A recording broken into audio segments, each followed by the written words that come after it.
세상에 떠도는 기묘한 괴담들. 첫 번째 이야기, 대구 칠곡의 팔거천에서 실제로 겪었던 실화괴담. 저는 대구 북구 칠곡에 살고 있습니다. 그리고 이 이야기는 저희 언니가 겪은 일입니다.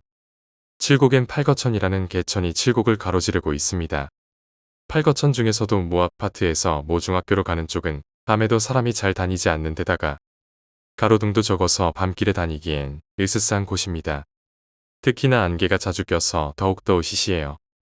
그날따라 안개가 평소보다 심한 날이었는데 길에는 언니 외엔 아무도 없어서 서둘러 발걸음을 옮기고 있었습니다. 그런데 뒤에서 양쪽 손에 각각 어린아이의 손을 잡은 아주머니가 스쳐 앞으로 지나가더랍니다. 처음엔 아주머니가 갑자기 어디서 나타났나 싶었는데 그 아주머니가 분명히 앞질러 갔음에도 불구하고 계속해서 자신을 스쳐 지나감을 반복하더랍니다. 너무 무서운 나머지 뒤도 돌아보지 않고 달렸는데 이상하게도 안개 속에서 계속 헤매기만 하는 데다가 집으로 가는 길이 보이지가 않더랍니다. 정말 온몸이 땀으로 범벅이 될 정도로 정신없이 헤매다 보니 다행히도 집 근처였는데 시간을 보니 집까지 10분이면 도착할 거리를 1시간이 넘어 도착했더랍니다. 그 이야기를 저한테 이야기했지만 저희는 현실 자매인지라 언니가 절 겁주려고 장난치는 걸로 듣고 넘겼습니다. 그로부터 며칠 뒤 저는 막내 동생과 함께 새벽에 목욕탕을 갔습니다. 목욕탕에 가는 길에는 팔거천이 있기에 저도 그 길을 지나가게 되었습니다. 그날도 연기 안개가 자욱했는데 제 동생은 남자친구와 통화한다며 뒤에 멀찍이 떨어져서 걸어오고 있었습니다. 저는 혼자 먼저 걷고 있는데 갑자기 뒤에서 양손에 어린아이의 손을 잡은 아주머니가 뒤에서 나타났더라고요. 처음엔 내가 못 봤나 보다 생각하고 그냥 지나가는데 분명 아줌마는 앞질러 나갔음에도 불구하고 몇 분 후에 제 뒤에서 다시 나타났더라고요. 처음엔 우연의 일치라고 생각했는데 또 아줌마는 앞질러 나갔음에도 제 뒤에서 나타났습니다. 너무 놀라서 기절하기 직전 누군가 제 어깨를 꽉 움켜쥐는 것이 느껴졌습니다. 깜짝 놀라 뒤를 돌아보니 저보다 더 하얗게 질린 채로 당황해 있는 동생이 서 있었습니다. 그리고는 저를 쳐다보며 말하더라고요. 언니, 왜 자꾸 제자리에서 맴돌아? 무섭잖아. 두 번째 이야기, 수련회에서 겪은 섬뜩한 여고생 귀신 이야기. 내가 고1 때 시험이 끝나고 즐거운 마음으로 수련회를 갔었어. 물론 즐겁게 다녀오진 못했지만 말야. 첫날 버스를 타고 수련원에 도착해 입소식을 하게 되었는데 다들 알듯이 처음에 연습하고 진짜 입소식을 하잖아. 그렇게 교장 선생님이 열심히 말씀하고 계시는데 갑자기 어디선가 웃는 소리가 들렸어. 우리는 다들 당황해서 누군가 싶어 소리가 났던 쪽으로 쳐다봤지만 그때 입소식하는 곳에 있던 사람들 모두가 의아해했어.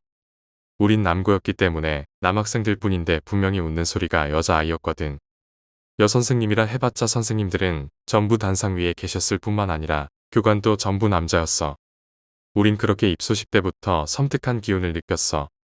일단 그 일이 지나간 뒤 그날 저녁이 오고 가장 넓은 방을 받았던 우리 방은 학교의 양아치들이 와서 자기들 방으로 우리 반 아이들을 쫓아내고 자기들이 겪은 야한 이야기들을 하기 시작했어.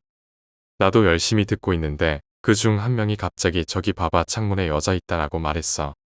우리가 당시 2층이었는데 창문 정면을 통해 멀찍이 보이는 3층 창문에 여자애들 방이 보였어. 여자애들이 이리저리 왔다 갔다 하는 모습이 보였고 우리는 조심히 소리를 질러 불렀어. 소리를 들은 여자애들이 이쪽을 쳐다보더니 손을 흔들며 인사를 해주더라. 그리고 여자애들이 우리 보고 우리 방을 놀러와도 괜찮겠냐고 소리를 질렀어. 우리는 빨리 오라고 했는데 그 순간 갑자기 여자애들이 있던 방에 불이 팍 꺼지더라. 우리는 소리 지르다 교관한테 들켰나 싶어서 재빨리 창문을 닫고 자리에 누웠어. 자리에 누워서는 여자애들이 오기만을 기다리며 3층에 여고가 온 것 같다는 이야기를 하며 잡담을 했어. 당시 방에 2층 침대가 있었는데 2층에 누워서 잡담하는 도중에 누가 내 발목을 잡고 끌어내리려고 하는 거야. 난 어떤 놈이 장난치냐며 발목을 봤을 땐 아무도 없었어. 난 처음엔 누가 도망쳤나 보다 생각했는데 결국 우린 이야기를 하다 잠들게 되었어. 한참 자고 있다가 일어나니까 옆에 친구가 얼굴이 눈물 범벅이 되어서 자고 있는 거야. 그래서 깨웠더니 가위에 눌렸다며 덜덜 떠는 거야. 가위 내용은 이러했어.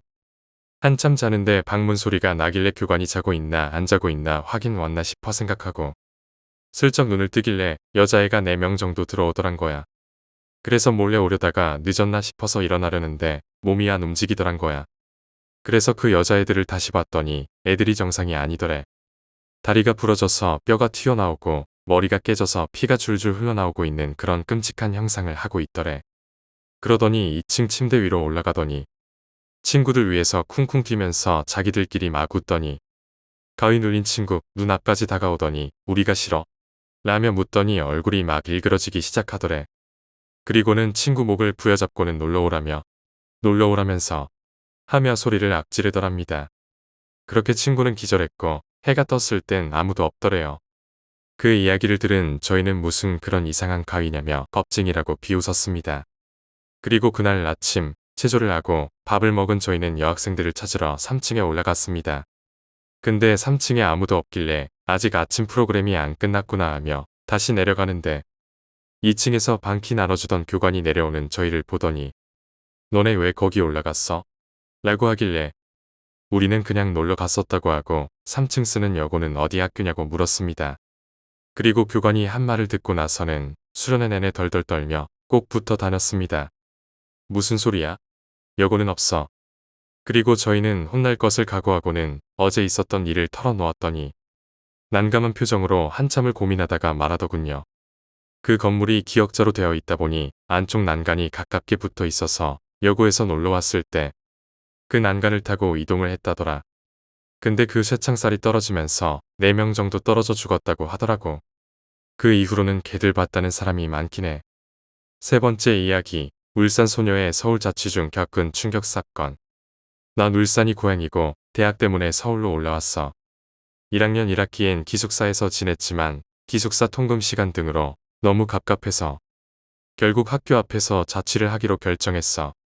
문제는 방값이 만만치 않다는 것이었는데 주위 지인들의 이야기를 들어보니 학교 바로 앞이 아니더라도 115분 정도 걸어가면 주위도 조용하고 월세도 10만원 정도의 저렴한 방들이 있다는 것을 알게 되었어.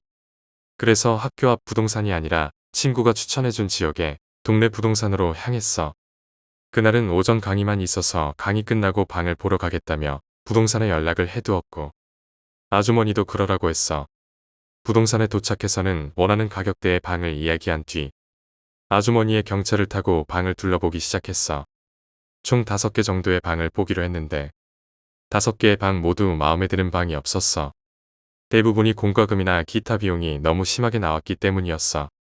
그렇게 다시 부동산으로 돌아갈까 했는데 아주머니가 잠시만 기다리라며 어딘가로 전화를 거셨어.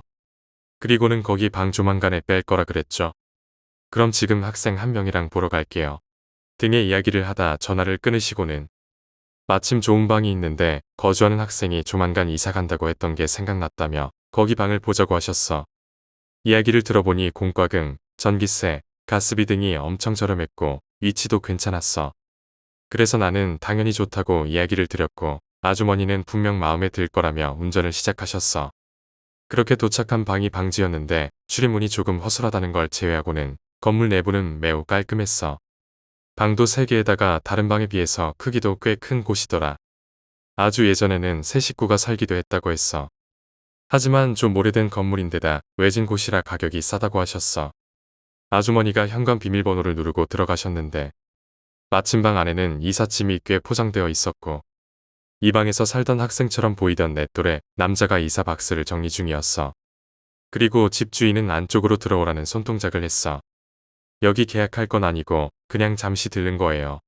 라며 아주머니가 말씀하셨고 화장실 문도 열어보고 창문도 다 열어보고 현관문도 끝까지 다 열어보라고 하셨어. 이런 거 잔고장 있는 건 이사 오기 전에 확인을 해야 말썽이 없어요. 그래서 난 창문부터 화장실 문, 현관문까지 다 열었어. 그리고 환기 잘 되나 확인 좀 해보자며 아주머니가 잠시 열어두자 하셨어. 그리고는 아주머니는 나에게 공과금 설명을 천천히 한 번 더 해주셨어.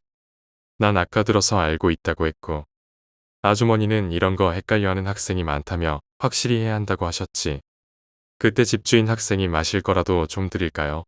라고 이야기를 꺼냈고 아주머니가 그 공과금이 확실히 맞는지 모르겠네. 학생이랑 그거 확인 좀 해볼게요. 잠시만요.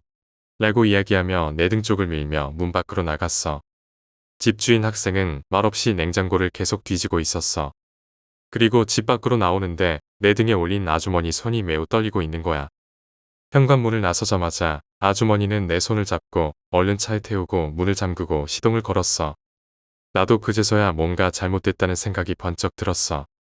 집주인이라는 사람은 몸이 안 좋다고는 했지만 집인데 마스크를 쓰고 있었고 다 포장된 이삿짐을 계속 만지는 듯한 행동을 하며 자꾸 정면을 보여주지 않는 거야. 차 시동이 걸리고 출발했는데 큰 도로에 차가 나오자마자 아주머니는 경찰서에 신고를 하셨어. 1시간 정도 뒤에 연락이 왔어. 원래 집주인인 학생이 학교 간 사이에 도둑이 든 거였다며 마침 그때 나랑 아주머니가 방문했던 거라고 했어. 우리 둘은 다시 부동산으로 돌아올 때까지 머리가 멍하고 정말 무서웠어.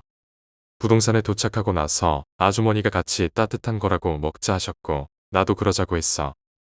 혼자선 있기 무섭고 몸에 오한이 느껴졌거든.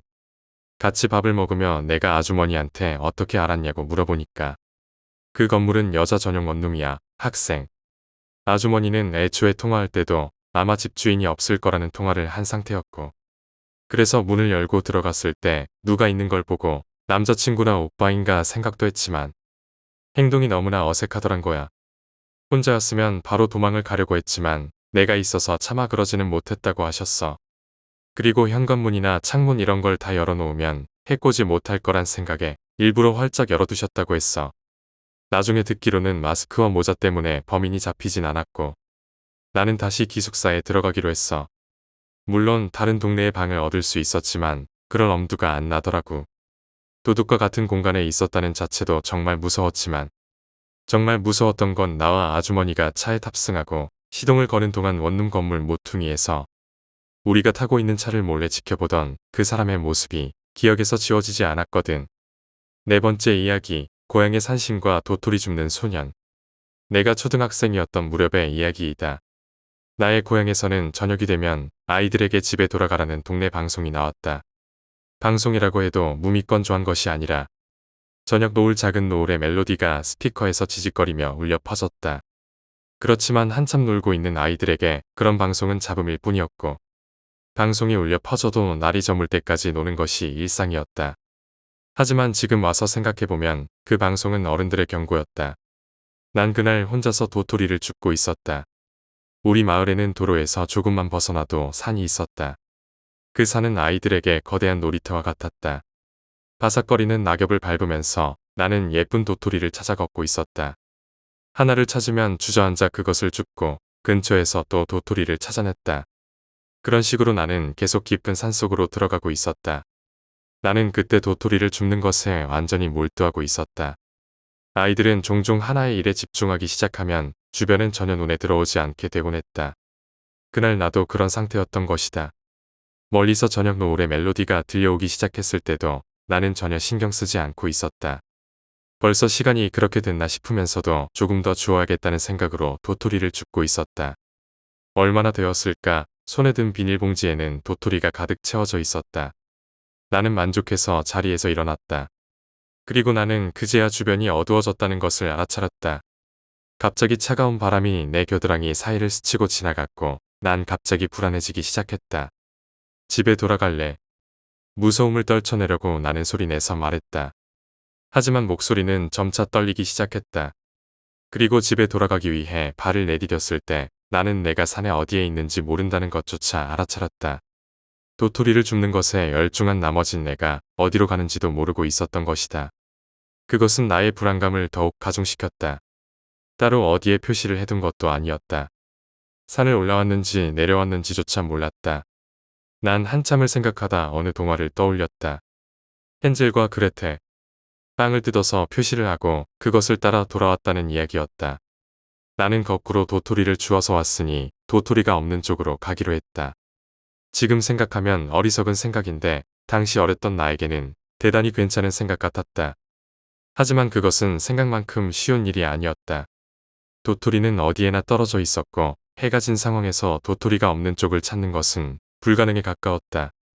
나는 옆에 있는 바위에 걸터앉아 어찌할 바를 모른 채 있었다. 그리고 때때로 멀리서 들려오는 정체 모를 짐승의 울음소리에 잔뜩 겁을 먹고 있었다. 점차 어둠 속에서는 이상한 것들이 보이기 시작했다. 옛날 이야기에서 들었던 산에 사는 거대한 짐승. 산에 조난당해 죽은 사람들의 귀신. 차례로 어둠 속에서 나타났다 사라지는 환각을 보며 내 정신은 점점 흐릿해져 갔다. 난 이대로 죽는 것일까? 공복과 추위, 환각에 시달리던 나는 어린 마음에 그런 생각까지 하고 있었다. 몽롱한 와중에 나는 무엇인가가 낙엽을 밟으며 걷고 있는 소리가 들렸다. 난 모든 신경을 귀에 집중해 소리를 들었다. 역시 무엇인가가 걷고 있었다. 소리에서 그것은 내 발 달린 짐승이 아니란 것은 알 수 있었다. 그렇다면 사람일까? 소리의 방향으로 시선을 돌렸지만 아무것도 보이지 않았다. 하지만 소리는 계속해서 들려왔다. 만약 사람이라면 등불 하나 없이 이 시간에 산길을 걸어 다닐 수는 없었다. 거기다가 도대체 이곳에서 무엇을 하는 걸까? 소리는 내가 있는 곳에서 10m 정도 떨어진 곳까지 다가왔다. 난 정체 모를 것에 대한 공포를 느끼기 시작했다. 소리는 나지만 모습은 안 보였다. 난 두려워서 반대편으로 도토리를 던지며 그것의 주의를 끌기로 했다. 하지만 비닐봉지에 손을 댄 순간 부스럭하고 소리가 크게 울려 퍼졌다. 그 순간 등골이 오싹해졌다. 방금 전까지 들려오던 발소리가 분명히 나를 향해 오기 시작했다. 발소리는 눈 깜짝할 사이에 내 눈앞까지 도착했다. 그리고 내 주변을 빙글빙글 뛰며 돌기 시작했다. 주변의 풀들은 이리저리 흔들리며 이곳에 무언가가 존재한다는 것을 보여주었다. 난 완전히 패닉에 빠졌다. 풀이 흔들리고 발소리는 들리는데 그 정체는 모습조차 보이지 않았다. 난 소리도 못 내고 조용히 눈물을 흘렸다. 발소리는 점점 다가와서 흔들리는 풀이 내 몸에 부딪힐 정도가 되었다. 난 여기서 죽는다. 막연히 드는 그 생각에 눈물은 점점 더 넘쳐 흘렀다. 나는 눈을 감고 이빨을 악문 채 죽음이 다가오는 것을 기다렸다. 그렇게 어느새 발소리가 사라졌다. 불의 흔들림도 느껴지지 않았다. 난 살았다고 생각하며 안도의 한숨과 함께 눈을 떴다. 그리고 난 한순간 숨을 멈췄다. 내 코앞에 주름투성이의 추악한 얼굴이 있었다. 마치 고대 유적에서 발굴된 미라 같은 모습이었다. 그것과 시선이 그대로 마주쳤던 것이다. 기분 나쁜 목소리로 그것이 말했다. 나는 그 말을 이해할 수 없었다. 내가 살던 지방의 사투리와도 전혀 다른 독특한 분위기의 말이었다. 그리고 그것은 몇 번이고 같은 말을 반복했다. 난 공포에 질려 숨소리조차 낼 수 없었다. 눈앞에서 일어나는 것들이 현실인지조차 알 수 없었다. 하지만 소리는 분명히 들려오고 있었고 점점 목소리가 험악해지고 있었다. 뭐라고 말하는 것인지 열심히 생각했다. 생각하는 동안에도 소리는 계속 커져서 고막이 터질 것만 같았다. 점점 그것에 눈이 대굴대굴 움직이기 시작하더니 얼굴 전체가 덜덜 흔들리기 시작했다. 그때 내가 왜 그렇게 한 것인지는 아직도 모르겠다. 나는 그 순간 손에 들고 있던 도토리가 가득한 비닐봉지를 그것에게 내밀었다. 그리고 그 순간 흔들리던 얼굴이 멈추고 눈의 초점이 내가 내민 비닐봉지로 향했다. 그리고 큰 소리와 함께 그것은 내가 내민 봉지를 들고 크게 웃으면서 사라졌다. 그대로 나는 공포에 잠도 이루지 못하고 그대로 아침까지 떨고 있었다. 내가 그곳에서 움직인 것은 아침 해가 뜨고 나서였다. 밤새 같은 자세로 앉아 있어서 다리가 저려서 움직이는 것도 힘들었지만 한동안 산속을 걷자 나를 찾고 있던 어른들을 발견했다. 나는 안심한 나머지 그 자리에 주저앉아 펑펑 울면서 어른들을 불렀다. 어른들에게 안겨 집으로 돌아오니 어머니는 밤새 울고 있었던 것인지 눈가가 부어 있었다. 아버지는 내 머리를 한 대 때린 뒤 울면서 나를 껴안았다. 머리는 아팠지만 드디어 집에 돌아왔다는 안도감이 느껴졌다. 나는 산에서 봤던 것을 부모님에게 이야기했지만 바보 같은 소리를 한다며 한 대 더 맞았다. 하지만 나중에 내가 산에서 봤던 게 무엇이었는지에 대해서 마을 안에 소문이 돌며 한 할아버지가 나를 찾아왔었다. 할아버지는 오래전부터 마을에 사셨던 분으로 우리 마을의 역사에 관한 책을 쓰고 계신 분이었다. 나는 할아버지에게 내가 봤던 것을 자세히 이야기하고 그것이 무엇이었는지 여쭤봤다. 할아버지는 생긋 웃으면서 그것이 산신이라고 말씀해 주셨다. 이 마을에는 먼 옛날 가을에 수확을 거두면 산신에게 감사와 함께 내년의 풍년을 기원하며 공물을 바쳐왔다는 것이다. 나는 그때 도토리를 내밀었다. 할아버지는 만약 그때 내가 도토리를 가지고 있지 않았다면 나를 공물로 데려갔을지도 모른다고 하셨다. 오래된 일이지만 지금도 가을이 되어서 해가 빨리 저물 때면 그 산신의 모습이 생각나곤 한다. 5번째 이야기, 패밀리 레스토랑에서의 기이한 동행. 대학생이었던 때 내 친구 A는 사람을 놀리는 것을 좋아했다.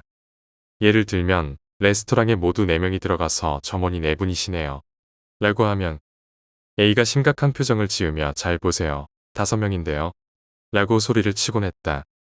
꽤 끈질기게 장난을 치기 때문에 A는 정말로 뭔가 이상한 것을 보는 게 아닌가 싶기도 했지만 A는 사람들의 반응을 보곤 껄껄 웃을 뿐이었다.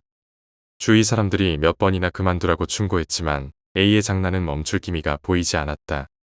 언제나 친구와 함께 식사를 하던 A가 모처럼 혼자 식사를 할 생각으로 가까운 패밀리 레스토랑에 가게 되었다. A는 창가 쪽의 자리에 앉았다. 곧 웨이터가 와서 물이 담긴 컵을 A 앞에 놓았다. 그리고 A의 앞자리에도 물이 담긴 컵을 놓았다. 빈자리였는데 A는 어라? 하며 고개를 갸우뚱했다. 누가 여기에 벌써 앉아 있었나? 그럼 웨이터가 잘못 온 거겠지. 누군가 오면 그냥 비켜주자라고 생각했고 곧 웨이터가 주문을 받으러 왔다. A는 나폴리탄 스파게티를 주문했다. 가게에 자신을 제외하면 다른 손님이 없어서 A는 역시나 웨이터가 실수로 물을 따라 놓은 것이라고 생각했다. 잠시 후 나폴리탄 스파게티가 A의 앞에 놓여졌다. 그리고 A의 앞자리에도 놓여졌다. A는 잔뜩 화가 나서 웨이터에게 왜 나 한 사람뿐인데 2접시나 내놓는 겁니까? 라고 말하자 웨이터가 깜짝 놀라며 아까 전까지만 해도 2분이셨는데 라고 했다. 계산대의 점원도 A와 다른 손님 1명이 같이 들어왔다고 말했다. A는 단단히 화가 나서 가게를 나섰다. 이제 이런 장난은 그만둬야겠다고 생각했다. 그러나 그것은 시작에 불과했다. 어느 가게를 가든 A가 들어서면 점원이 꼭 한 사람이 더 많다며 계산하는 것이었다. 그것은 처음 갔던 패밀리 레스토랑은 물론이고 여행지의 가게에서도 마찬가지였다. 누구와 함께 가도 1명 더 많게 계산이 되는 것이었다. 심지어 만원인 열차 속에서도 A의 앞자리만 텅 비어있는 일까지 생겼다. 또 다른 누군가가 내 곁에 붙어 다닌다란 생각으로 A는 무서움에 밖으로 나갈 수 없게 되었다. 노이로제 기미뿐만 아니라 체중까지 줄어들며 마치 딴 사람처럼 바뀌어 버렸다. 몇 개월 정도 A는 그 생활을 계속했다. 밖에 나갈 수 없는 것은 아니었다. 또 다른 누군가라는 존재를 상대하지 않으려는 노력이었다. A는 긴 시간이 지났으리만큼 그 존재가 떠났을지도 모른다고 생각했다. 그래서 오래간만에 밖으로 나가게 되었다. 오래간만에 나온 바깥은 대단히 기분이 좋았다. A는 그대로 레스토랑에 들어갔다. 레스토랑 안은 꽤 사람도 많고 밝고 화사했다. A는 평범한 자리는 아직 조금 거리껴서 아무도 없는 카운터로 앉았다. 자신이 왜 겨우 이런 것으로 고민했나 싶을 정도로 상쾌한 기분이었다. 점원이 카운터에 앉은 A 앞에 물이 담긴 컵을 놓았다. 그리고 A의 옆에도 그 옆에도 물이 담긴 컵을 놓았다. 6번째 이야기, 스키 여행 중 벌어진 기묘한 사건. 어느 지방으로 스키를 타러 갔을 때의 이야기입니다. 차로 가게 되었는데 지도를 보던 도중 친구가 말했습니다. 이쪽이 가까운 거 아니야? 눈도 오지 않기 때문에 산을 넘어가는 길로 가기로 했습니다. 그러다 갑자기 차선이 1차선 도로로 바뀌고 좁은 산길이 계속되기 시작했습니다. 친구가 불안한 듯이 말했습니다. 이거 완전히 잘못 온 것 같은데. 그래도 지도에서 봤을 때는 이쪽이 가까웠어. 고개 넘어가면 바로야. 나도 잘못 온 것 같았지만 눈도 내리지 않고 유턴을 할 수 없는 곳이라 일단 산길을 계속 나아갔습니다. 울창하게 우거진 나무들. 민가 하나 눈에 띄지 않는 산길. 경쾌한 음악이 흐르는 차 안과는 반대로 우리 두 사람은 말 없이 깊은 밤의 산길을 묵묵히 나아가고 있었습니다. 1시간 가까이 달려 드디어 고개에 도착한 그때 친구가 말했습니다. 저기 누가 있어. 나도 사람의 모습을 알아차렸습니다. 속도를 조금씩 늦춰 가까이 가보니 그 사람은 우리를 향해 손을 흔드는 것처럼 보였습니다. 나이는 30대 정도로 보였고 손을 흔들며 생글생글 웃고 있었습니다. 그는 우리 차의 창문을 콩콩 두드렸습니다. 하지만 밖이 너무 추워서 목소리가 들릴 정도로 몇 센치 정도만 문을 내렸습니다. 죄송합니다. 큰일이 났습니다. 저쪽에서 차가 멈춰버렸어요. 괜찮다면 도와주시지 않겠습니까? 나와 친구는 아무 말도 없이 조용히 있었습니다. 그 남자는 작게 연 창문 틈으로 손가락을 집어넣으며 말했습니다. 열어주세요. 문은 잠겨 있었는데 밖에서 문을 열려는 소리가 들렸습니다. 좀 열어줘요. 웃고 있는 얼굴과는 정반대로 딸가닥거리며 문을 열려는 소리는 더욱 커져갔습니다. 그리고 남자는 문을 열기 위해 필사적으로 달려들었습니다. 출발하자. 문 절대 열지 마. 친구가 소리치자마자 나는 바로 엑셀을 밟고 그 남성을 내버려 둔 채 그 자리에서 떠났습니다. 드디어 민가가 보일 무렵 침묵하고 있던 친구가 조용히 말했습니다. 너도 알아차렸지? 그 사람 이런 한겨울인데도 여름옷을 입고 있었어. 게다가 이렇게 추운 날씨에 입김조차 나지 않았잖아. 절대 산 사람이 아니야. 7번째 이야기, 얼굴 인식과 죽음의 데이터. 몇 년 전 나는 한 기업의 연구팀 소속이었다. 연구팀이라고는 하지만 하얀 가운을 입고 화학약품들을 다루는 일은 아니었다. 우리가 맡았던 것은 카메라를 통한 얼굴 인식 시스템과 그 응용 방법에 대한 연구였다. 메인 컴퓨터 한 대에 프로그램을 설치한 뒤 그곳에 여러 곳의 CCTV 영상을 수집해 얼굴을 인식시키는 것이었다. 그리고 그 자료를 기반으로 기록을 자동으로 작성하는 시스템이었다. 다만 그런 시스템 자체는 당시에도 꽤 개발이 진척된 상황이었기에 기본이 되는 얼굴 인식 프로그램에 추가 기능을 집어넣는 것이 우리 팀의 목표였다. 다른 프로그램과 차별화를 위한 것이었다. 최초로 시도했던 것은 얼굴 인식을 통해 그 사람의 나이를 추정하는 것이었다. 요즘에는 스마트폰 애플리케이션으로도 널리 알려져 있지만 기본적인 메커니즘 자체는 일기예보와 비슷했다. 미리가 견령별로 수집한 얼굴을 컴퓨터에 입력하고 카메라가 얼굴을 인식하면 수집된 자료와 비교해 예상되는 나이를 산출하는 것이다. 방법은 무척 간단했지만 그럼에도 신뢰도는 높아서 테스트 단계에서도 적중률이 40%에 육박했고 최종적으로는 오차범위 8살 정도로 맞추는 수준에 이르렀다. 꽤 재미있는 내용이었지만 이 정도는 다른 연구팀에서도 추진하고 있는 프로젝트다. 그래서 우리는 조금 더 차별화될 수 있는 독특한 기획을 만들기 위해 머리를 짜내고 있었다. 다행히 우리 연구팀에는 얼굴 사진과 개인정보의 빅데이터가 수집되어 있었기 때문에 여러 가지 시도를 해볼 수 있었다. 이름부터 시작해 학력, 출신지까지. 하지만 역시나 이름을 예측하는 것은 무리였다. 애초에 데이터화되기 힘들 뿐만 아니라 각 사람마다 모두 다를 수밖에 없는 이름을 컴퓨터로 예측하는 건 무리였다. 그렇지만 놀랍게도 학력 예측은 중졸, 고졸, 전문대졸, 대졸의 4가지 패턴의 단순한 분류였던 덕인지 50%에 달하는 적중률을 보였다. 게다가 출신지 예측의 경우에도 예상외로 높은 적중률을 보였다. 홋카이도부터 오키나와까지 각 지역 사람들의 얼굴을 분류해 입력하자 각 도시별로 10%에 가까운 적중률이 나온 것이었다. 겨우 10%라고 생각할 수는 있지만 우리에겐 상당히 충격적인 결과였다. 나이를 알아맞추는 것은 사람이 한다 해도 대충 어느 정도인지 가늠할 수 있다지만 10명 중 1명이라는 확률이라도 얼굴만을 통해 그 사람이 어느 도시 출신인지 맞출 수 있는 사람이 있을까? 거기서 나는 어느 정도의 자료만 확보되면 컴퓨터의 예측이 사람보다 정확할 수 있다는 가설을 내놓고 한층 더 연구에 몰두했다. 그러던 어느 날 팀 내에서도 괴짜로 평가받던 A가 우리 이걸로 남은 인생 예측 같은 거 해볼래? 라는 제안을 했다. 아무래도 당시 한참 화제였던 만화 데스노트의 영향이었던 것 같다. 하지만 개인정보의 빅데이터가 구축되어 있다고는 해도 당연히 여생에 관한 자료가 있을 수는 없었다. 그거야 세상을 떠난 역사적 인물 사진 중에 언제 찍었는지 확실한 사진으로 자료를 만들면 되지. 흑백 사진이라도 인식하는 데는 문제 없을 거 아냐?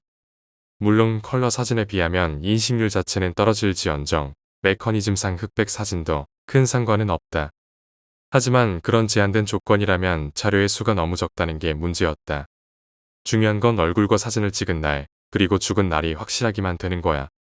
천재지변이나 사고로 죽은 사람 사진 같은 걸 신문에서 찾았으면 되잖아. 그런 식으로 자료를 모으면 우발적인 사고와 외부 요인으로 인해 죽은 사람도 자료에 포함될 텐데 그런 건 어찌되든 상관없잖아. A는 능글맞게 웃을 뿐이었다.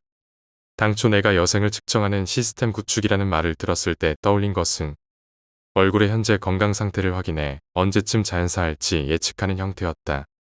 하지만 A가 생각하는 것은 아무래도 길거리 점쟁이나 하는 짓을 컴퓨터에 시키려는 것 같았다.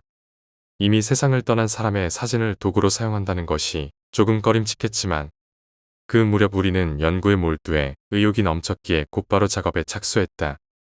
매일 신문과 뉴스를 뒤적이며 사진을 구해 죽은 날에서 사진을 찍은 날을 빼서 남아있는 예정 수명을 산출했다. 몇 주 지나지 않아 2천여 건에 달하는 빅데이터가 구축되었다. 이 정도라면 실질적으로 의미 있는 자료량에 도달했다고 판단한 우리는 시험 운용에 들어가기로 했다. 다만 그렇다고는 해도 정답이 있을 수는 없는 예측이기에 오차가 있는지 없는지 어느 정도나 오차가 나는지는 전혀 알 수가 없다. 맨 처음으로 시험 대상이 된 것은 바로 나왔다. 시스템을 가동하고 카메라 앞에 섰다. 바로 얼굴에 초점이 맞춰지고 잠시 계산한 뒤 컴퓨터가 예측치를 뽑아냈다. 일본 남성의 평균 수명이 80세 전후이고 당시 나를 포함한 우리 연구진이 모두 20대 중반이었다는 것을 감안한다면 그럴듯한 예측이었다. 곧이어 다른 멤버들도 하나씩 테스트에 임했지만 샘플이 적었던 건지 아니면 애초에 계획 자체가 잘못됐던 건지 예측치가 천차만별이었다. 23, 112, 75, 42. 편차가 너무 클 뿐만 아니라 상당히 터무니없는 수치였다. 그뿐 아니라 A의 경우에는 무려 0이라는 수치가 나와버렸다. 역시 컴퓨터에게 이런 수치화되지 않은 데이터를 예측하는 것은 무리였나 싶어서 우리는 낙담했다. 하지만 수작업으로 샘플을 2000개나 모았는데 이대로 폐기시키기에는 너무 아까웠다. 우리는 일단 하룻밤 동안 로그 자동 생성 모드를 켜놓고 회사 서버에 들어오는 모든 CCTV 영상을 분석하게 프로그램을 설정했다. 다음 날 출근해 보니 화면에는 수천 건이 넘는 얼굴 인식 결과가 출력되어 있었다.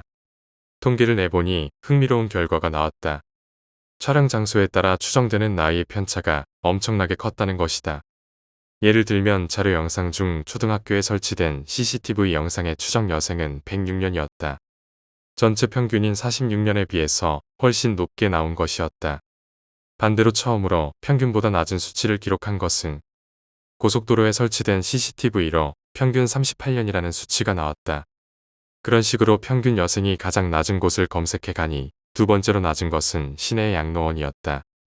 평균 여생은 15년. 그리고 최하위는 예상대로 병원이었다.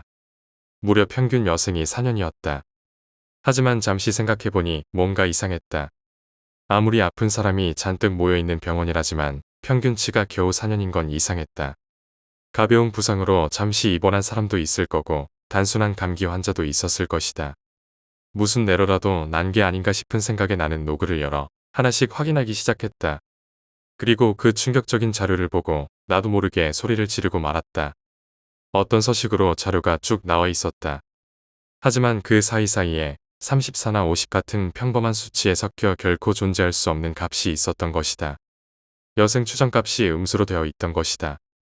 혹시나 병원 쪽 자료만 잘못된 것이 아닌가 싶어 다른 영상의 로그도 확인해봤다. 음수로 뜬 값 자체는 모든 영상에서 두세 개씩 발견되었지만 병원 로그만큼 엄청난 숫자는 아니었다.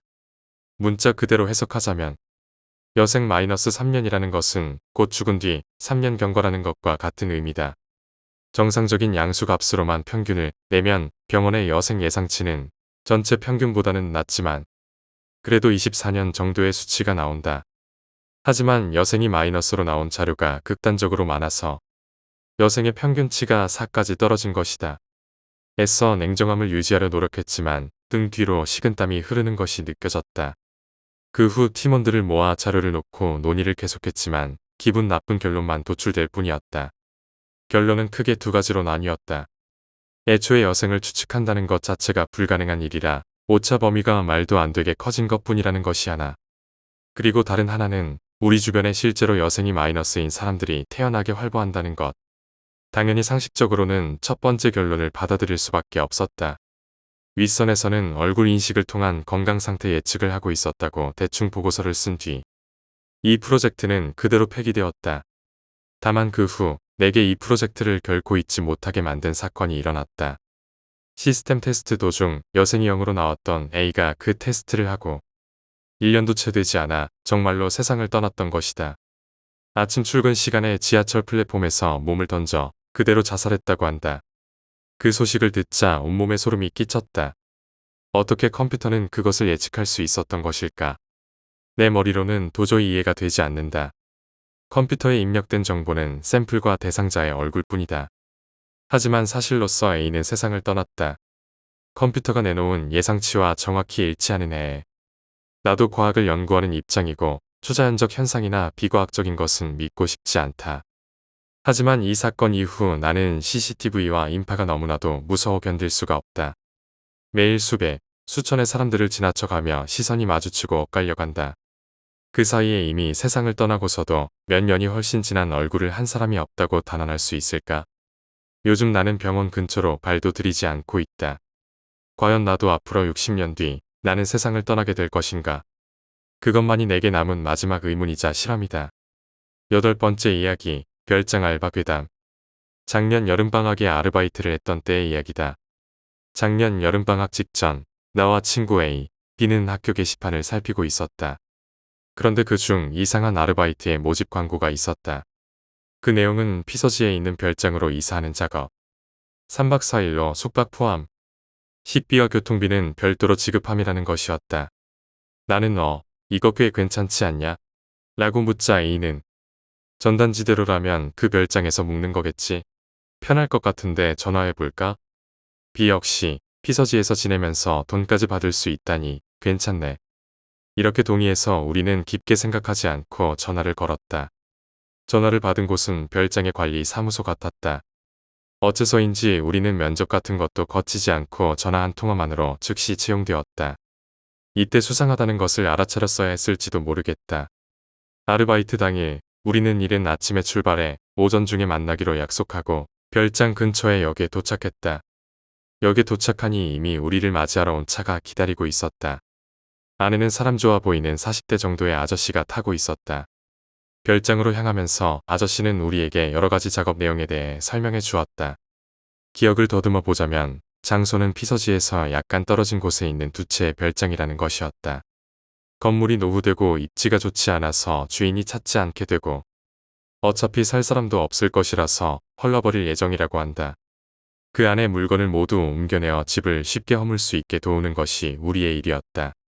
짐을 옮기기 위해 매일 저녁 밴이 오지만 작업 자체는 우리 3명만 하기로 되어 있었다. 식사는 그 밴 내실어서 매번 가져다 줄 테니 걱정할 필요 없다고 했다. 별장은 두 곳 모두 전기, 가스, 수도가 연결되어 있었다. 휴대폰은 터지지 않지만 전화가 비치되어 있어 불편한 점은 없을 듯했다. 잠은 자고 싶은 방에서 자도 되지만 어차피 나중에 짐은 다 끌어내야 하니까 이왕 잘 거면 입구에서 가까운 쪽이 좋을걸. 이렇게 아저씨는 말했다. 지금 생각해보니 그것은 외부와 완전히 격리되어 버리는 것을 뜻했다. 상당히 수상한 일이었지만 당시 우리는 그것까지는 생각하지 못하고 있었다. 별장에 도착하고 나서 우리는 조금 당황했다. 건물이 낡았다는 이야기는 들었지만 눈앞에 있는 건물은 생각했던 것 이상이었다. 두 채 모두 큰 건물로 보통 집과 별 다름없는 크기의 통나무집 같은 느낌이었다. 하지만 나무 벽은 거무스름해져 있었고 해가 비치지 않는 곳이 있어 건물 밑에는 이끼가 가득했다. 게다가 정원은 몇 년이나 방치한 것인지 완전히 황폐해져 있었다. 나무는 시든 채 가지를 여기저기 뻗치고 있었고 무성한 잡초 사이로 여기저기 담쟁이 덩굴이 얽혀 있었다. 나와 친구들이 멍하니 계속 서 있자 아저씨는 밖에서 볼 때는 이렇지만 안은 제법 괜찮아 라면서 가까운 건물부터 내부 소개를 시작했다. 다행히도 아저씨의 말처럼 밖과는 달리 건물 안은 꽤 깔끔했다. 누군가 먼저 조금 정리를 하고 있었던 것인지 현관을 들어서자 옆에 선반에 골판지 상자가 여럿 두어져 있었다. 하지만 그 이외에는 그다지 걱정할 만한 것도 없었고 별장이라고는 해도 평범한 집과 별로 다르지 않다고 생각하며 계속 안내를 받았다. 그 다음에는 다른 한 채의 별장 쪽으로 가게 되었다. 현관을 들어서자 조금 곰팡이 냄새가 풍겼다. 뒤쪽에서는 묘하게 음침한 기운도 느껴졌다. 아저씨는 거리낌 없이 건물 안에 설명을 해나갔지만 마지막에 아직 가지 않았던 1층 복도 안쪽을 보면서 이렇게 말했다. 저 안쪽은 가까이 가지 않는 편이 좋아. 전에 비가 새서 그 이후로 바닥이 미끄러워져서 위험해. 저 안쪽 방에는 별다른 짐도 없어서 그냥 헐러버릴 거니까. 아마 곰팡이 냄새는 그 때문인가 라고 납득했다. 대충 설명을 마치고 아저씨는 우리에게 명함을 건넸다. 그럼 잘 부탁해. 이렇게 말하고 아저씨는 돌아가 버렸다.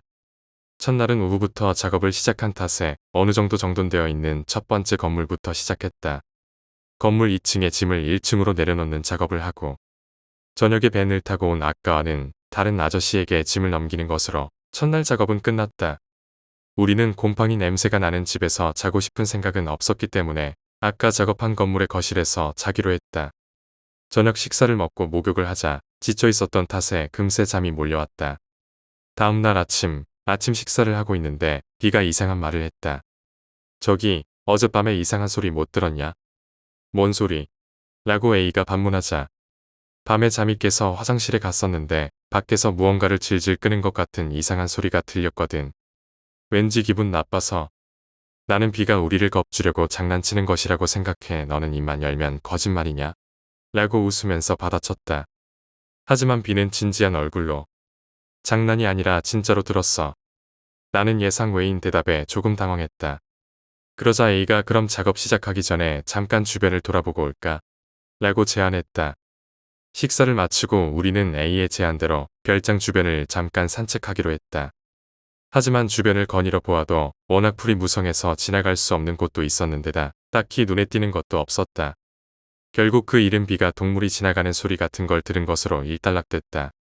그날은 전날과 마찬가지로 어제 잤던 건물에 정리를 했다.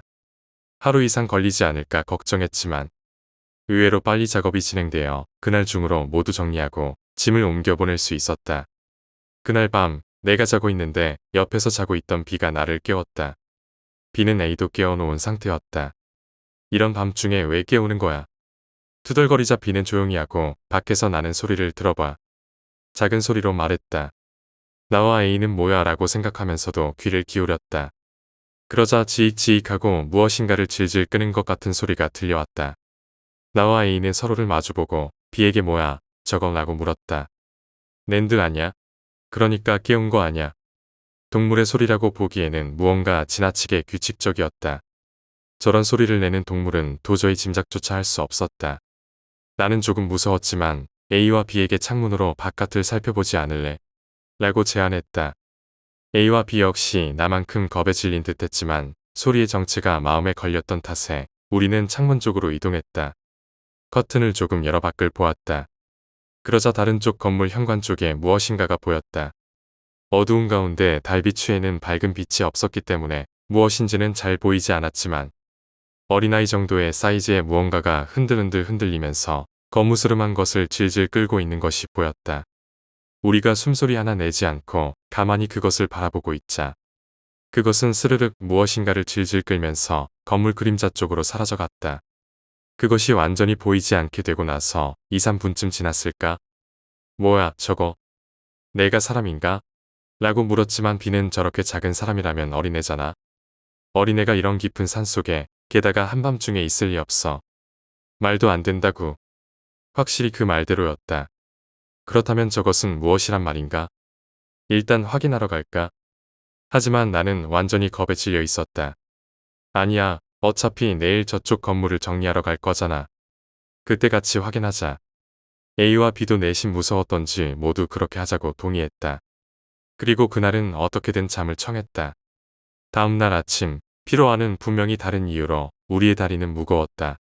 하지만 지금은 어젯밤에 그것을 확인하러 가지 않으면 안 된다. 나와 A, B는 가까이에서 나무 막대를 주워 손에 쥐고 겁을 내면서 어젯밤 그것이 보였던 부근의 덤불을 조사하기 시작했다. 잡초를 헤집으며 별장 뒤편의 덤불을 조사하는 도중 막대기 끝에 무엇인가 부드러운 물건이 닿았다. 나는 A와 B에게 야, 여기 뭐가 있는 것 같아. 라고 외쳤다. 덤불을 밀어 헤쳐보니 그것은 하수구에 진흙같이 생긴 무엇인지 알 수 없는 질척질척한 검은색의 물체였다. 자세히 보니 그곳에만 있는 것은 아니었다. 띄엄띄엄 여기저기에 떨어져 있었다. 뒤를 따라가면 별장 뒤 벽에도 찰싹 달라붙어 있었다. 게다가 그 물체의 흔적을 따라가 보니 정말 별장 마루 밑쪽까지 자국이 계속되어 있었다. 그렇지만 그 이상 이상한 것은 없었다. 마루 밑쪽도 살펴봤지만 입구 부근에 그 질척질척한 물체가 있는 반면 안쪽에는 없는 것 같았다. 나도 A도 B도 왠지 조금 기대하고 있던 것이 빗나갔던 것인지 김이 빠진 느낌이었다. 우리는 결국 어딘지 꺼림칙한 느낌을 가지고 이사 작업을 계속하기로 했다. 오후가 되고 2층 부분이 슬슬 정돈되기 시작해서 조금 쉬자고 B가 말을 꺼냈다. 그러자 1층에 있던 A가 잠깐 이쪽으로 좀 와볼래? 라고 우리를 불렀다. 1층에 내려가 보니 A는 전에 비가 새서 바닥에 곰팡이가 피고 있다던 복도의 앞 근처에 서서 우리를 손짓으로 부르고 있었다. 왜 그래? 무슨 일 있냐? 이 안쪽에서 뭔가 부스럭거리는 소리가 나는데 뭔가 있는 걸까? 어제 그거라던가. 나는 순간 오싹했지만 겁내고 있는 것을 들키고 싶지 않았기 때문에 그럼 확인해 볼까? 이렇게 제안하고 가고 싶지 않았지만 복도 안쪽으로 걸어가기 시작했다. 그러자 안쪽으로부터 무엇인가가 꿈틀거리는 소리가 들려왔다. 우리는 모두 굳어 있었다. 동물이라도 안에 들어가 있는 거겠지. 하지만 어제의 일도 있으니 정말 무섭다. 그렇지만 공포와 더불어 확인을 하고 안심하고 싶다는 기분도 공존하고 있었다. 그래서 우리는 용기를 쥐어짜내 어둑어둑한 복도 안쪽으로 들어가 보기로 했다. 바닥은 습기로 인해 곰팡이 투성이인 모양이었고 걸을 때마다 기분 나쁜 소리가 났다. 거기다 안쪽에서 들려오는 바스락거리는 소리도 사라질 기미가 보이지 않는다. 그래도 우리는 용기를 내서 앞으로 나아갔다. 그리고 복도의 안쪽에 어두운 곳. 그 소리를 낸 것이 있었다. 그것은 배 부근에서 피를 콸콸 흘리고 있는 고양이였다. 아직 희미하게 숨이 붙어 있는 모양인지 발버둥을 치고 있었고 거친 주변의 다리가 부딪혀 소리가 나고 있던 모양이었다. 우리들은 그것을 보자마자 소리를 지르며 그 자리에서 도망쳤다. 별장의 밖까지 도망치고 한동안 멍하게 있었다. 저 고양이 거의 죽어 있었어. 왜 저런 곳에? 애초에 왜 저딴 곳에 심하게 다친 고양이가 있는 거야? 이상하잖아. 어쨌거나 다시 한번 가보는 편이 좋지 않을까. 확실히 고양이를 그대로 놓을 수는 없었기 때문에 우리는 한 번 더 복도 안쪽으로 가보기로 했다. 하지만 다시 간 곳에 고양이는 없었다. 아니, 아무것도 없었다. 피처럼 스며들어 있는 것은 있었지만 그뿐이었다. 그렇게나 콸콸 흐르고 있던 피조차 보이지 않았다. 우리는 서로 뭐지? 라는 생각을 하며 얼굴을 마주보고 주위를 살폈지만 역시 아무것도 없었다.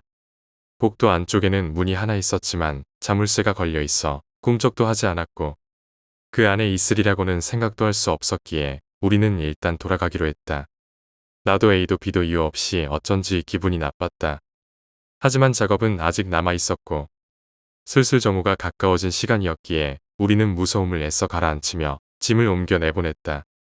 점심을 먹고 있는데 우두커니 앉아있던 B가 입을 열었다. 면접도 없이 전화만으로 채용했다던가 대우가 말도 안 되게 좋다던가 작업하는 게 우리밖에 없고 감독자도 없네. 결국 이것 때문 아냐? 우리는 그제서야 그 아르바이트가 이상한 점 투성이라는 것을 알아차렸다. 오늘까지만 작업하고 그만두고 돈 받고 가버릴까? 일단 계약은 3박 4일이잖아. 끝까지 제대로 하지 않으면 돈을 안 줄지도 모르잖아. 게다가 뭔지 모를 이상한 게 있어서 그만둘게요라고 말해도 이해해 줄 리가 없어. 뭔가 나쁜 일이 일어난 것도 아니고 A도 B도 그건 그래라고 수긍해서 최대한 빨리 끝내버리기로 했다. 그리고 벤이 오면 일단 사정을 물어보기로 했다. 저녁이 되자 어쨌거나 이곳에서 빨리 떠나고 싶었던 우리는 필사적으로 작업을 했고 두 번째 별장의 짐도 그날 거의 모두 밖으로 꺼냈다. 벤이 도착하자 타고 있던 아저씨에게 우리는 넌지시 여기에서 이상한 일이 일어나지는 않는지 물어봤다. 하지만 아저씨 역시 일로 인해서 오는 것이었고 이곳에 관한 것은 잘 모른다고 했다. 우리는 결국 아무런 정보 없이 마지막 밤을 맞게 되었다. 지금 생각하면 처음에 우리를 데려다 줬던 아저씨에게 명함을 받았었기에 바로 거기에 전화했어야 했었다.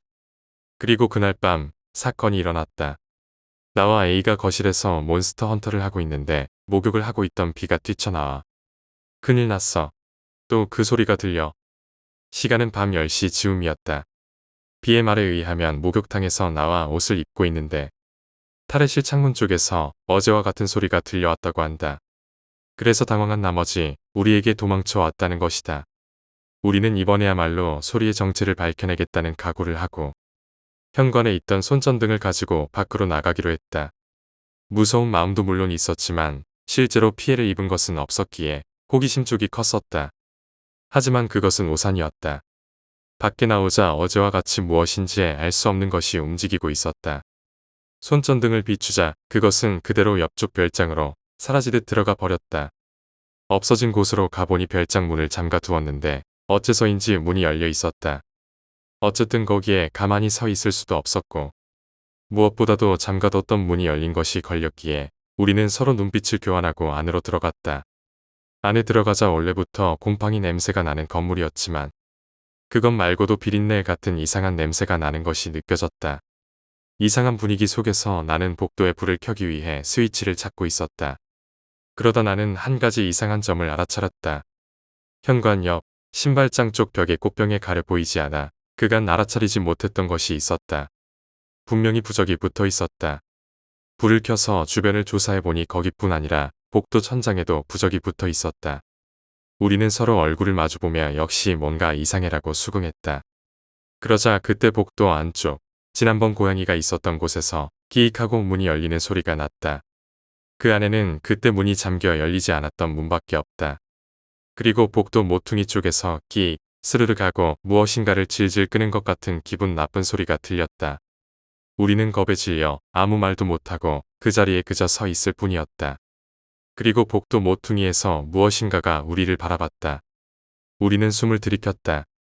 그것은 어린아이 크기의 일본 인형이었다. 인형의 목만 무표정한 얼굴로 복도 모퉁이에서 우리를 바라보고 있었다. 나는 의아하고 말도 아닌 목소리만 겨우 내며 뒷걸음질 치기 시작했다. A와 B 역시 그 기분 나쁜 광경에서 도망치기 위해 뒷걸음질 치고 있었다. 인형은 머리를 한번 움츠리더니 복도에서 몸마저 드러냈다. 그 모습은 온몸에 털이 곤두설 만큼 소름 끼치는 것이었다. 상반신은 기모노를 입은 커다란 일본 인형의 모습이었지만 하반신은 무엇인지 알 수 없는 새까만 진흙 같은 물체가 묻어 있었다. 질질 끌고 있는 것은 그 끈적끈적한 검은 물체의 뒤편에 있었다. 그 검은 진흙 같은 물체는 우리가 낮에 봤던 그것이었다. 인형은 점점 이쪽으로 다가오기 시작했다. 그리고 그것이 다가올수록 코를 찌르는 것 같은 비린내가 점점 강해졌다. 우리는 계속 뒷걸음질을 치며 현관에서 밖으로 나갔다. 그때 나는 이상한 것을 하나 알아차렸다.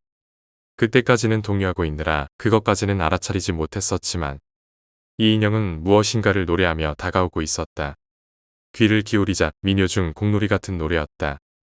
하지만 다시 들어보니 불경을 읊는 것도 같았다. 어쨌거나 그 인형은 기분 나쁜 곡조의 노래를 부르면서 다가오고 있었다. 꽤 가까운 곳에 있었지만 어째서인지 가사는 전혀 알아들을 수가 없었다.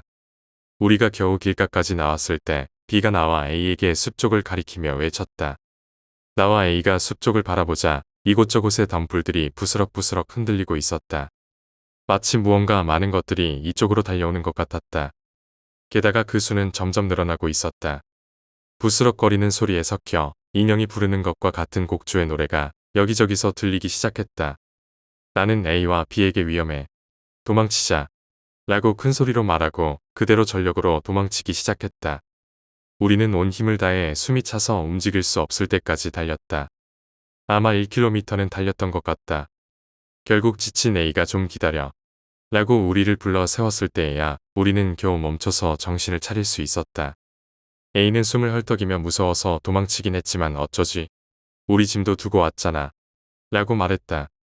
B도 이유도 모른 채 도망치긴 했는데 이제 어떻게 해야 하냐? 라고 물었다. 하지만 내가 두 명에게 그치만 다시 저기로 돌아갈 순 없잖아. 이렇게 묻자 두 명 모두 말없이 고개를 끄덕일 뿐이었다. 그때 숲속에서 다시 그 노랫소리가 들려왔다. B는 새파랗게 질린 얼굴로 저놈들 우리를 쫓아왔어. 라고 큰 소리로 외쳤다. 우리는 완전히 지쳐 있었지만 그렇다고 거기 앉아 있을 수는 없었다. 우리는 다시 어두운 산길을 전력으로 달리기 시작했다. 그로부터 얼마나 더 달린 것일까? 우리는 겨우 드라이브인 식당 같은 곳에 도착했다. 물론 너무 늦은 시간인지라 식당은 문을 닫고 있었지만 그래도 안심이 되었다. 문득 휴대폰을 바라보니 전파가 잡히고 있었다. 나는 서둘러 아저씨에게 받았던 명함에 있는 번호로 전화를 했다. 하지만 너무 늦은 시간인 탓인지 전화를 받지 않는다. 그러자 A는 자기 휴대폰으로 어딘가에 전화를 하기 시작했다. A는 전화로 뭐라고 말하다가 잠시 후 우선 와주겠대. 이렇게 힘없이 말했다. 어디에 전화한 것인지 물어보니 경찰에 전화했다는 것이었다. 그로부터 30여 분 동안 우리는 또 그 인형이 쫓아오는 아닌가, 노랫소리가 들려오는 것은 아닌가 긴장하고 기다리고 있었다. 다행히 사이렌을 울리며 경찰차가 도착했다. 경찰차를 보자 나는 어떻게 사정을 설명할까 싶은 생각보다도 먼저 마음속 깊은 곳에서 안심이 되었다. 그리고 그 자리에 그대로 쓰러져 버렸다. 뭐랄까 완전히 긴장의 끈이 풀린 것 같은 느낌이었다. 경찰차에 타서 우리는 근처의 비즈니스 호텔까지 가게 되었다. 가는 도중 우리가 겪은 일을 말했지만 당연히 믿어주지 않았다. 결국 우리가 잘못 본 것으로 처리되었다. 어쩔 수 없이 우리는 호텔 앞에서 내린 뒤 경찰관분들에게 감사의 인사를 했다. 그리고 우리는 중요한 것을 알아차렸다. 지갑마저 별장에 놓고 왔던 것이다. 결국 우리는 해가 뜰 때까지 근처 공원에서 노숙을 했다. 다음날 아침 명함의 전화번호로 전화를 해서 아저씨에게 잔뜩 짜증을 냈다. 그러자 첫날 역에 마중하러 왔던 아저씨가 부랴부랴 공원까지 우리를 데리러 왔다. 아저씨는 차를 운전하며 정말 미안해. 제대로 너희에게 설명을 해줬어야 했는데 우선 사무실에 가서 모두 이야기해줄게. 손이 발이 되도록 빌었다. 그런 아저씨에게 화를 내기도 좀 그랬기 때문에 우리는 그냥 어색하게 앉아 있었다. 사무실에 도착하자 먼저 누군가가 우리 짐을 가지러 간 모양이었다. 20분쯤 후에 짐을 가지고 올 거라고 했다. 그리고 아저씨가 그 별장에 관해 이야기를 하기 시작했다. 예상대로랄까 그 별장 두 채는 그 일본 인형이 나타나기 시작해서 주인이 버려버린 곳이었다고 한다. 그리고 헐러버리기 위해 짐을 옮겨 내보내기 시작했는데 계속해서 이상한 일이 일어났던 것이다. 게다가 소문이 널리 퍼져버렸기 때문에 주변에 사는 사람들은 아무도 그곳에서 작업을 하려 하지 않았다고 한다. 그것이 1년 전의 일이었다는 것이다. 그래서 곤란해진 집주인은 주변 절에 부탁해서 제법 돈을 들여 죄를 지냈다고 한다. 그리고 괜찮아질 거라 생각한 후 그 동네에서 멀리 떨어진 대학교에 광고를 냈다는 것이었다. 그리고 우리는 거기 감쪽같이 속아 걸려들었던 셈이다. 아저씨의 말에 의하면 원래는 밤낮을 막론하고 이상한 일이 일어나고 인형이 목격되었었다고 한다. 하지만 죄를 지낸 이후에는 낮에는 아무 일도 일어나지 않아 괜찮을 거라고 생각하고 있었다는 것이다. 아저씨는 정말 미안하다. 급료는 4일치 모두 지불하고 교통비도 이쪽에서 대줄게. 라고 계속 사과했다. 우리들은 이미 화낼 기운도 없었기 때문에 급료와 교통비를 받아서 돌아가기로 했다. 그리고 마지막으로 나는 아저씨에게 질문을 하나 했다. 아저씨, 도대체 그 인형은 뭡니까? 그러자 아저씨는 이렇게 대답했다. 글쎄, 몇 년 전 그 별장에서 주인이 멋대로 고용인에게 손을 댄 적이 있었지. 아이를 유산하고 사라졌다고 하던데. 9번째 이야기, 성묘. 이것은 나와 친구인 K군, S군이 함께 체험한 이야기다. 만일 이 사건이 없었다면 우리는 지금 이렇게 살아있을 수 있었을지. 우리들이 중학생이었던 때의 일이다. 그때 우리는 밤늦게까지 함께 놀곤 하는 친한 친구로 언제나처럼 늦게까지 놀고 집으로 돌아가고 있었다. 그렇지만 돌아가는 도중에 비가 내리기 시작해서 우리는 비를 피해 젖지 않도록 처마 밑으로 조심스레 걸었다. 어느새 주위도 상당히 어두워져 부모님이 걱정하겠다는 생각이 들었다. 몇 시간 정도 지났을까? 비는 여전히 그칠 기미가 보이지 않았다. 결국 S군이 젖어도 어쩔 수 없는 거니까 빨리 뛰어가자. 라고 이야기해 우리는 달리기 시작했다. 그런데 어째서일까? 평소대로라면 벌써 도착했을 텐데 달려도 우리가 사는 아파트까지 도착할 수 없었다. 우리는 이상하게 생각하면서 뒤로 돌아가 다시 길을 찾아보기로 했다. 그런데 거기에 한 명의 소년이 서 있었다. 그리고 우리는 멈추어 섰다. 이런 아이 아까도 있었어? 난 못 봤었는데. 우리가 이상하게 생각하고 속닥대고 있는데 소년이 다가왔다. 이쪽은 안 돼. 가면 안 돼. 우리는 왜 안 된다는 거야? 라고 생각하고 그냥 지나가려 했다. 그렇지만 소년은 가면 안 돼. 이쪽은 위험해요. 라고 외쳤다. 어쩔 수 없이 우리는 그럼 어느 쪽으로 가야 한다는 거니? 라고 물었다. 소년은 활짝 웃으며 그럼 따라와. 이렇게 말하곤 우리를 왼쪽에 있는 길로 데리고 갔다. 그리고 몇 분도 지나지 않아 우리는 어느새 아파트 앞에 도착해 있었다. 소년에게 감사 인사를 하려 했지만 소년은 어느새 비 사이를 달려 사라져 버렸다. 우리는 일단 집으로 돌아갔다. 다음 날 우리는 놀랄 수밖에 없었다. 뉴스를 보니 우리가 돌아가려고 했을 때 소년이 가로막은 길의 끝에서 탈옥해서 도망가던 살인범이 칼을 가지고 숨어 있었다는 것이다.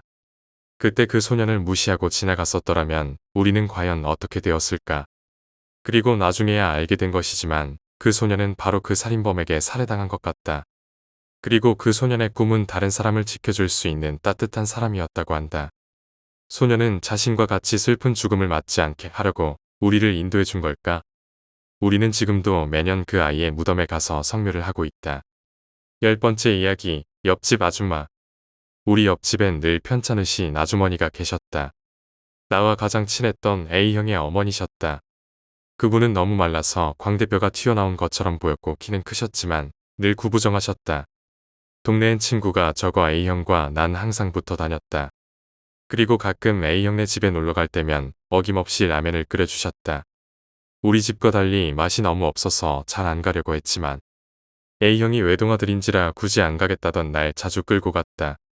어느 날 A형은 자신이 애지중지 키우던 햄스터 2마리를 나에게 맡기고 잠시 가족 여행을 다녀온다고 했다. 평소 동물을 좋아하는 나는 흔쾌히 수락했다. 아마 여름 방학 때인 것으로 기억된다. 한 달이 지날 무렵 A형이 돌아왔다. 예전과 같이 형과 구슬치기 등을 하며 놀고 있는 도중 A형이 자신의 집에 가자고 했다. 뭐 맛없는 밥 먹기는 싫지만 A형과 노는 것이 너무 즐거웠던 나는 아무 생각 없이 갔었고 놀라운 광경을 봤다. 평소 파리 한 마리도 못 잡으실 것 같았던 아주머니가 소도 때려잡을 만한 풍채가 되신 것이었고 금색 불상, 화려한 벽지, 무섭게도 타오르는 TV에서만 보던 광경이 내 눈앞에 펼쳐진 것이다. 그날 밤 어머니께 여쭤보았다. A형네 아주머니가 이상하다고 그러니 어머니는 무당이라고만 하셨지 별 말씀이 없으셨다. 아니 말씀하시기 꺼려 하시는 눈치였다. A형네 집은 그 뒤로 늘 북적였다. 정말 북적여서 놀러가기도 힘들었고 놀러가지도 않았다. 아마 핑계였을 것이다. 그리고 형과 멀어졌다.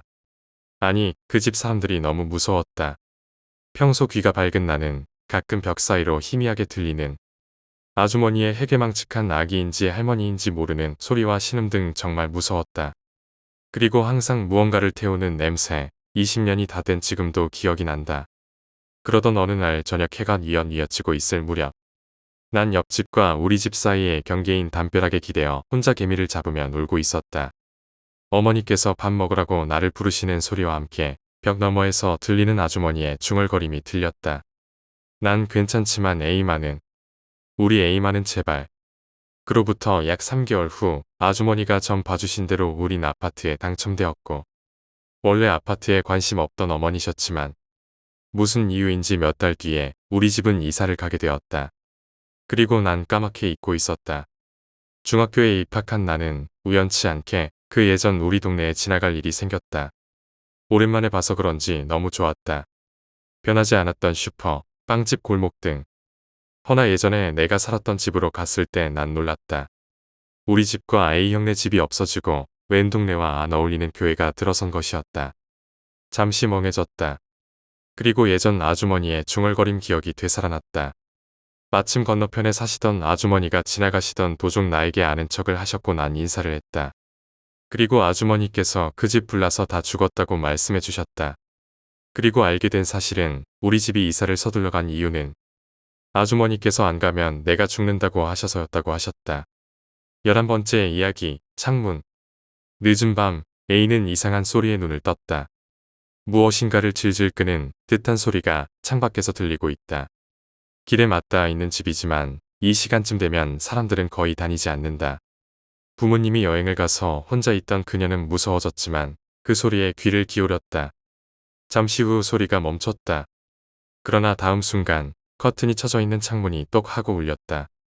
A의 심장은 가슴에서 튀어나올 듯 고동쳤다. 힘이 느껴지지 않는 소리가 몇 번이고 들린다. 그녀는 용기를 쥐어짜서 창문 쪽으로 다가갔다. 누구세요? 누군가 있나요? 창밖에서는 대답이 없다. 다만 힘없이 창문을 두드리는 소리만 들린다. 이런 장난은 그만두세요. 떨리는 입술로 그녀는 단호하게 소리쳤다. 그러나 답변은 없고 커튼 뒤에서는 느린 템포로 창문을 두드리는 소리만 들려올 뿐이었다. 그녀는 커튼의 끝을 손으로 잡고 눈을 감은 채 단숨에 커튼을 열었다. 천천히 뜬 그녀의 눈에 들어온 것은 얼굴이 피투성이인 데다가 웃음을 띠고 있는 머리가 긴 여자의 얼굴이었다. 그녀는 소리를 지르고 급히 집에서 뛰쳐나왔다. 도망치듯 친구의 집에 들어간 그녀는 금방 일어난 사건을 친구에게 이야기했다. 영감이 강한 친구는 그녀의 이야기를 끝까지 듣고 서랍에서 부적을 꺼내서 그것을 그녀의 목에 걸었다. 안심한 그녀는 친구의 집에서 아침까지 푹 잠들었다. 아침에 돌아갈 때 친구는 걱정했지만 그녀는 부적이 있으니까 괜찮아라고 말하고 혼자 돌아가기로 했다. 그녀가 집 근처에 오자 주변에 수많은 경찰차들이 멈춰서 있었다. 가까이 서 있는 아주머니에게 그녀는 물어봤다. 무슨 일이 있었나요? 아주머니는 대답했다. 어젯밤에 괴한에게 습격당한 여자가 겨우 도망쳤지만 저쪽의 집 앞에서 결국 숨이 끊어졌대요. 불쌍하기도 해라. 아주머니가 가리킨 손가락은 그녀의 집을 가리키고 있었다. 12번째 이야기, 타임머신. 과학자 티르녹에 의해 발견된 진화 유전자는 지구에 사는 생물이라면 누구라도 가지고 있는 유전자였다. 1개 나노 크기의 살점에서도 포함되어 있을 만큼 분포도가 넓은 DNA다. 작은 크기에 비해 이것이 하는 일은 매우 막중하다. 바로 생명체가 진화하는 과정을 총괄하는 사랑탑 같은 DNA였기 때문이다.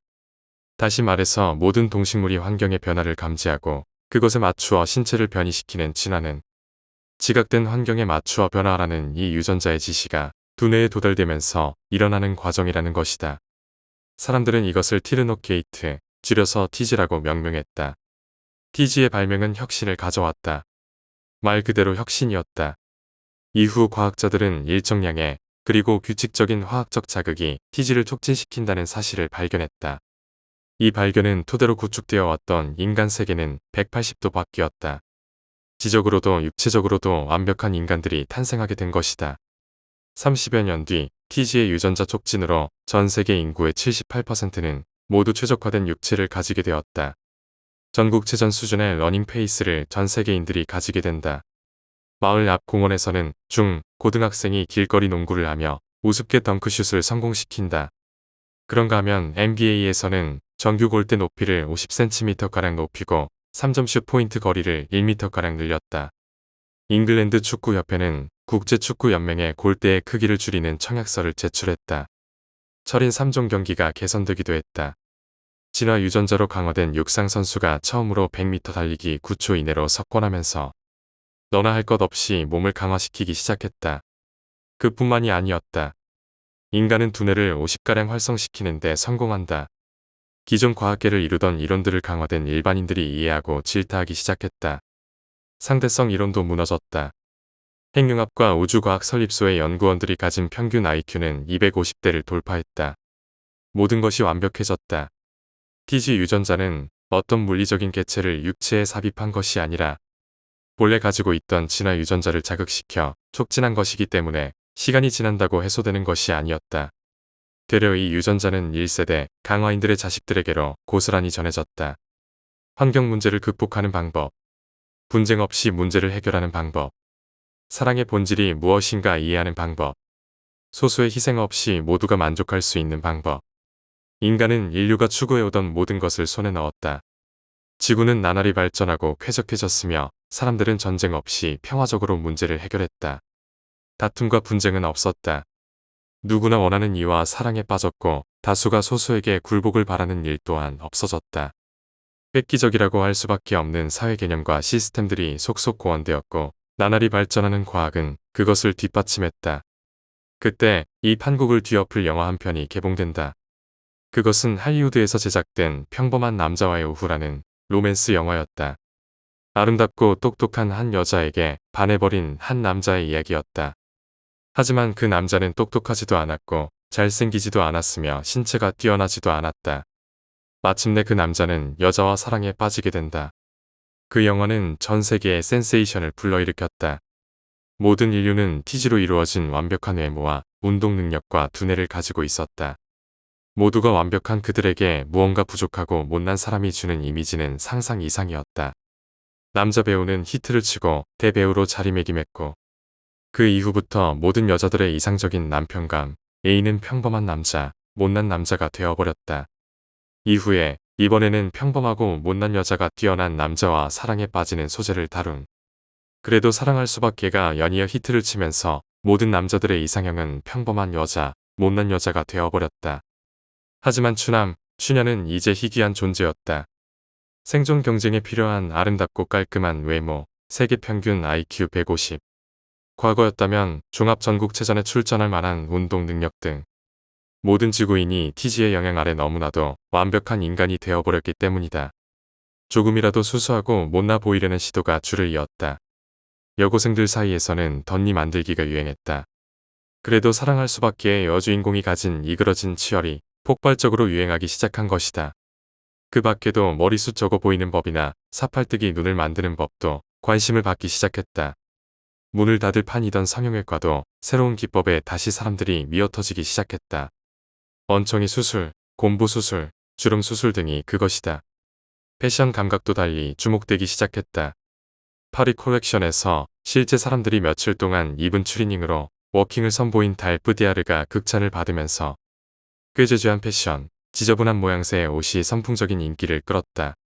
모든 남녀가 살을 찌우기 위해 폭발적으로 먹어대기 시작한 것도 그 열풍 가운데 하나였다. 하지만 획기적인 유전자 발전으로 비만이 되는 남녀는 아주 드물었다. 배가 불룩 나오고 두꺼운 돋보기 안경을 쓴 채 바지는 회색 추리닝, 상의는 구겨진 검은 마이, 삼색 슬리퍼를 걸친 남자가 거리를 나서자 사방에서 여자들이 동경의 눈길로 흘끔흘끔 쳐다보았다. 머리는 언제 한번 감았는지 떡이 되어 있다. 온통 여드름이 솟은 얼굴을 보니 심한 덧니에다 곰보였다. 저 남자 봐, 스타일 죽인다. 평범한 남자와의 오후 주인공 닮지 않았어? 그러게, 몸이 저러니 옷발 정말 잘 받는다. 방금 봤어. 이쪽 본 거. 꿈깨 이년아, 우리 같은 얼굴로 어디. 여자는 한숨을 쉬며 손거울로 얼굴을 살핀다. 오뚝한 콧날의 큰 눈망울, 깨끗한 피부가 아주 추녀다. 옆에 친구도 여우 눈의 작은 얼굴을 가진 것이 영락없이 추녀였다. 대학교 3학년 학생 지혁은 과 대표 추남이었다. 이민호를 닮았다고 해서 별명이 이민호였다. 이 얼마나 끔찍한 별명인가. 지혁은 같은 과 동기인 은혜를 좋아했다. 신입생 OT 때부터 반해버리고 3년째 짝사랑 중이었다. 하지만 그녀는 신봉선을 닮은 미모의 소유자였다. 감히 그 따위가 대시해볼 만한 상대가 아닌 것이다. 그렇게 소가리만 하던 그가 오늘 남자친구를 데리고 대학가를 거니는 그녀를 보았다. 남자친구는 오지연을 닮은 엄청난 미남이었다. 친구들이 모여 가진 술자리에서 지혁은 취한 채 오열을 하고 친구에 의해 택시에 태워져 울면서 집으로 향했다. TG 바이러스의 효과는 너무 막대해서 시간이 갈수록 사람들은 점점 더 완벽해져만 갈 것이다. 결국 남녀가 바라는 추남은 점차로 사라지겠지. 현재는 전체 인구의 1% 남짓한 수치로만 존재하고 있다. 인위적으로 얼굴이나 신체를 망친 성형 추남이 사람들에게 혐오를 받으면서 점차로 그 수요는 줄어들 것이다. 사실 나는 극비 시험을 진행 중인 민간과학단체에서 왔다. 즉, 2109년에서 타임머신을 통해 왔다는 말이다. 아무 말도 하지 않겠다. 그저 못생기고 못나면 평범하기만 해도 우리 시대에서는 명성, 권력, 부 모두를 손에 쥘 수 있다. 현대인들의 취향대로 생긴 여성, 남성들이 우리 시대에는 넘치고 넘친다. 다시는 이곳에 오지 않아도 상관없다는 마음가짐이라면 나에게 전화하라. 총 100여 명을 데리고 우리 시대 미래로 데려가겠다. 나는 한국을 담당하는 타임 컨트롤러다. 지금 전 세계 각국에 파견되어 있는 나의 동료들도 100명을 선발하고 미래로 돌아갈 것이다. 관심 있는 사람은 내게 즉시 연락하기를 바란다.